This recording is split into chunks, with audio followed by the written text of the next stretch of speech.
is that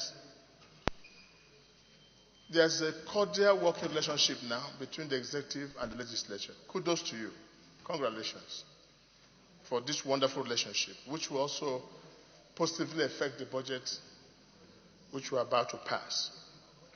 But, Mr. President, the country is far bigger than the money that we're expecting. And unfortunately, our money comes from only one source, which is called the oil. And which means if there are crises anywhere in other parts of the world, our country will smile. But if there's peace in the world, the Gulf area, then we're worried. We must accept this notorious fact that we do not have enough resources, money, to fund the budget and to meet the needs of the people, the yearly needs of Nigerians. And confession of poverty and ignorance is not a disgrace to any nation. And nothing done positively to correct it is yet a disgrace. So we must come to terms with the fact that we don't have enough resources to do this. The biggest economic problem we have is how to use the smallest amount of resources to achieve the maximum objective. That's what makes an economist and differentiates him from an accountant. Our budget seems to be tailored like an accountant perspective, which is a budget for just buying and selling and returns and expenditures. I think we'll begin to look at our budget as wealth set aside for the production of further wealth. What I mean by this, and to simply say that government is business, the situation we find ourselves calls for that we should look at those areas that will produce more resources into our land to meet up with the future expenditures. But the way we are going about it, and that brings me by simple economic terms of scale of relative preference. This is what we're not practicing in this budget.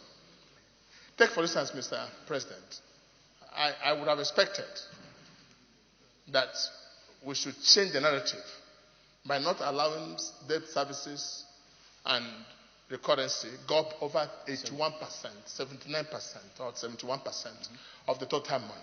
What that means is that we're only keeping for generations yet unborn 20%, and we are consuming 80%. It's either we hate our children yet unborn, or we're not ready to face this fact. That brought me to the issue when I said there's need to cut down on the cost of governance. And that created a big hullabaloo. Luckily enough, Italian legislators did that to save €1 billion. But let us say, that's also applicable to executive, ministers, everybody. We need to share our weight to be able to accommodate the ordinary person in the streets. What we need to do, I've seen the amount of money budgeted for works, money budgeted for different distance. The only two key areas which touches on the nerves of our economy is the education and health, which are called the social infrastructures. This must be exempted from our budgetary system and given a special place. Then we'll come to the rest and begin to prioritize only on those subheads or departments that can ensure bringing in more resources into our coffers to be able to run the affairs of this country. So I call for prioritization. Okay.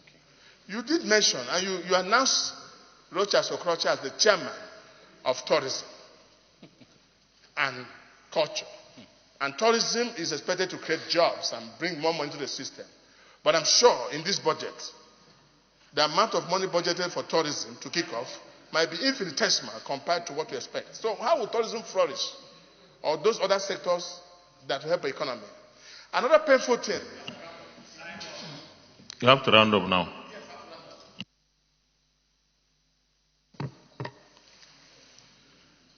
Our problem, again, is that if you go around the nook and cranny of this country, everywhere in this country, and you see any smoke coming out of any roof, it's not a smoke of production, it's a smoke of consumption.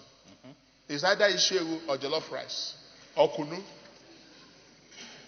And if you go to China and see films coming out, they are producing wealth. So it is embarrassing to our nation for our youth to be sitting down, either chewing sugarcane or joint. You can round up now, please. And there is no production. stand up to say, let this budget be retailored to support the productive sector of our economy based on technology, and that would be the way to go. God bless Mr. President.